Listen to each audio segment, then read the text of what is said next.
Welcome, shack packers, to Tales from the Shack. Step inside where the stories are cosy, but the chills run deep. This week we bring you a short tale from the shack to ignite your imagination and possibly send a shiver down your spine. We're thrilled to have you join us, so grab your favourite brew, pull up a seat and swing that light, and let the magic of storytelling whisk you away.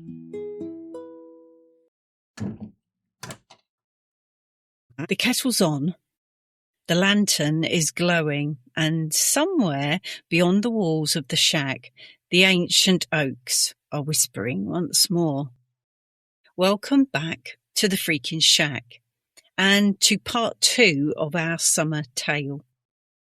If you joined us for part 1, you'll remember the uneasy stillness that settled over the copse, the sky darkening beneath towering storm clouds, the wind finding its voice, and the unsettling feeling that perhaps the approaching tempest had brought something far older than thunder and rain. And if you haven't listened to part 1 yet, I suggest you pop over to the episode before this one and listen to that first. Tonight we discover what was waiting in the heart of the storm. But before we begin, we just wanted to let you know that after this episode, we're going to be taking a little summer break.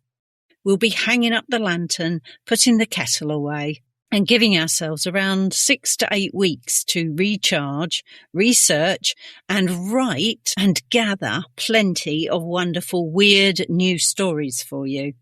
Our plan is to be back at the beginning of October with a brand new season packed full of paranormal mysteries, folklore, strange history, unexplained phenomena, and, knowing us, probably a few subjects that wander gloriously off the beaten track. Thank you from the bottom of our hearts for spending your time with us this year. Whether you've been with us since the very first time we opened that creaky door, or you've only just recently wandered into the shack, you have become part of this wonderfully curious little community, and we couldn't ask for better company. We have a plethora of episodes and stories in our back episodes. Feel free to check some of those out while we're away this summer. So for one last summer evening, pull up a seat, grab your favourite brew, settle back in your favourite chair, and don't forget to swing that light. Because of course, the storm is only just beginning.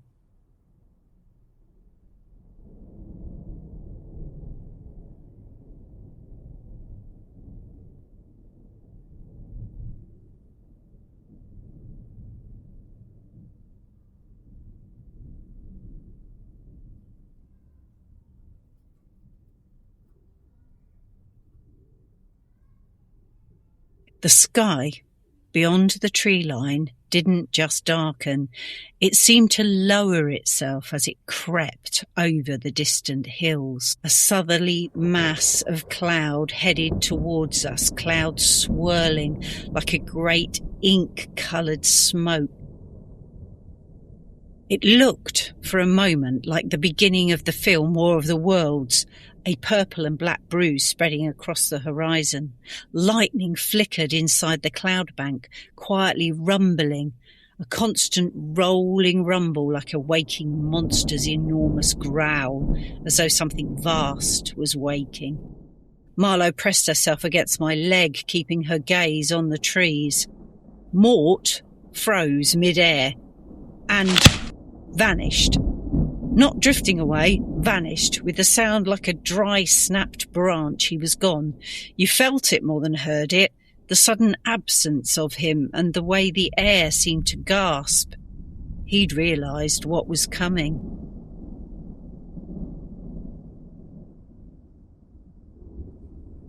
Steve ran from the garden towards the house, shouting something inaudible over the rising wind.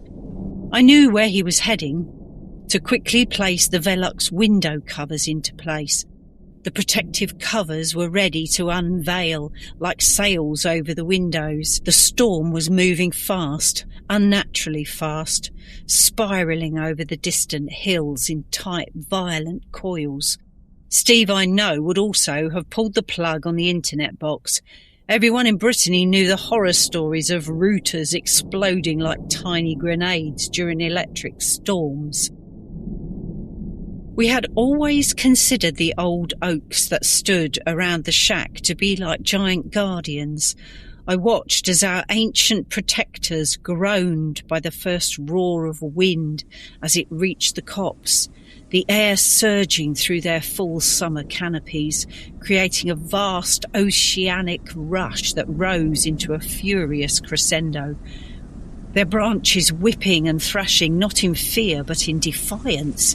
These trees had survived storms older than memory, older than maps. Their roots ran deep into the granite bones of Brittany, and they seemingly leaned into the wind, forming what I felt was a kind of living barricade around the shack. But even they are not enough to save everything. As this impetuous wind blasted through the copse, I ran with Marlowe into the shack and slammed the door on the chaos erupting outside.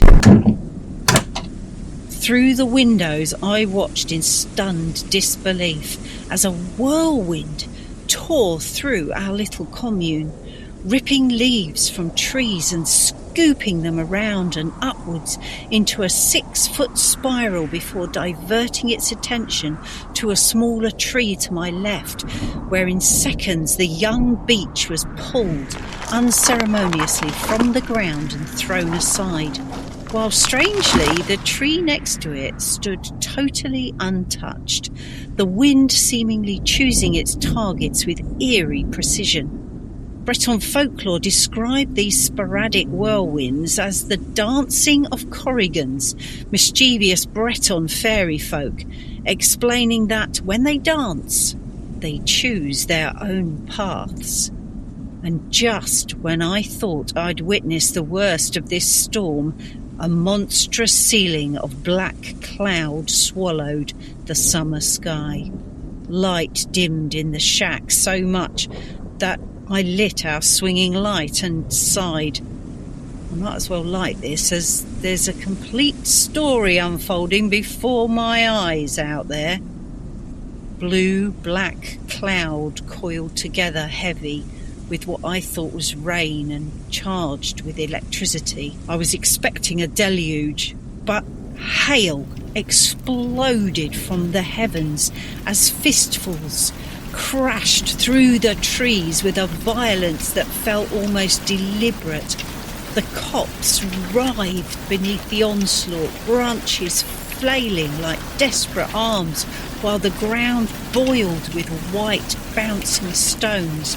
It was as if the storm had grown teeth and was chewing its way through the trees. The mighty oaks, so steadfast for centuries, bent and groaned beneath the frozen assault. The sound of the hail on the roof of the shack was deafening. Marlowe understandably slunk under our recording table. I almost joined her. The shack around me seemed to tremble as though the storm itself had wrapped icy fists around its walls. I peeked through the window and curiously felt a shiver move through my body. And the shiver wasn't from the ice falling from the sky.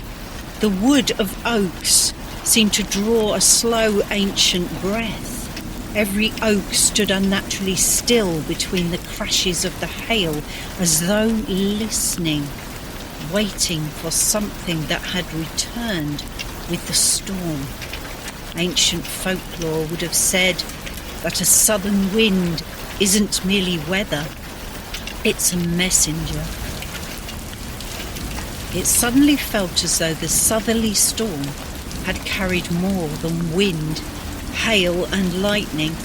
Had it also delivered a presence, unseen but unmistakable? I was sure I felt it moving from tree to tree without ever revealing itself. The hail gradually made way to torrents of rain, Thunder crashed straight overhead and shook the shack to its foundations. Beyond the white veil of rain, shapes flickered where no one should have been. They dissolved as lightning illuminated the copse, leaving only the uneasy certainty that something had been standing there just moments before. Marlowe growled at the door. Not in fear, but a warning. I believed she was saying, "Don't open the door."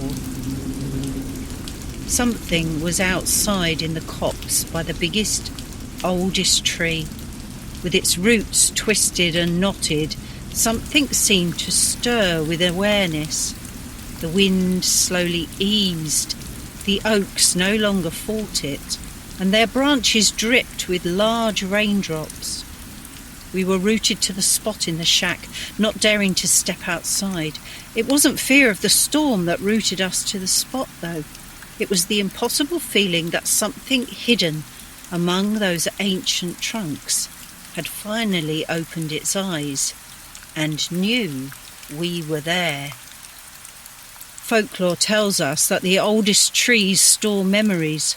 Storms from the south loosen those memories, and for a few fleeting moments the boundary between what the forest had witnessed and what still lingered there had grown dangerously thin. So if you ever find yourself sheltering from a southerly summer storm, don't just listen to the thunder. Listen to what comes after, to the silence, to the dripping leaves, to the wind searching its way through the branches, because storms have a curious way of waking old places, and not everything they stir settles back to sleep when the skies clear again.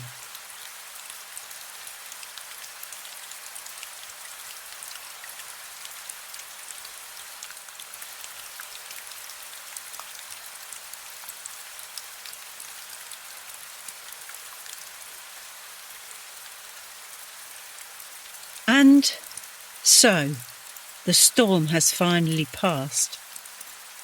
The wind fell silent. The rain drifted away, and somewhere beyond the shack, the ancient oaks settled once more. Or at least, that's what we'd like to believe.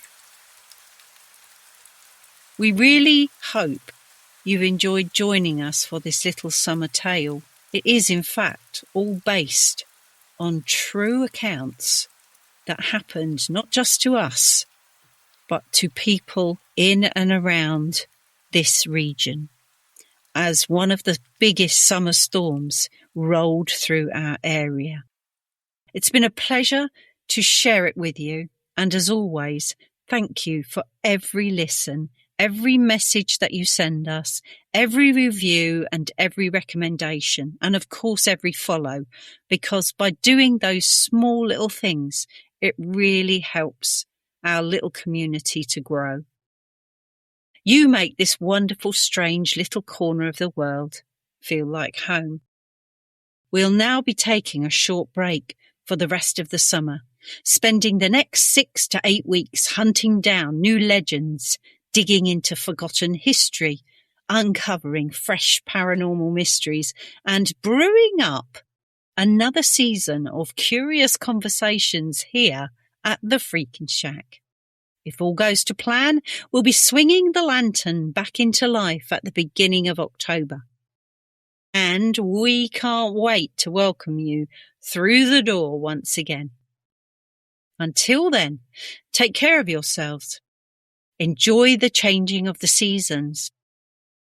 And if on a quiet evening the wind should suddenly whisper your name from the trees, perhaps don't answer. Answer if you dare. From all of us here at the Freakin' Shack, thank you for listening. We'll see you in October. Good night, or good morning, or good afternoon, depending when you're listening to this anywhere in the world. and keep looking over your shoulder. Just every now and again. Goodbye.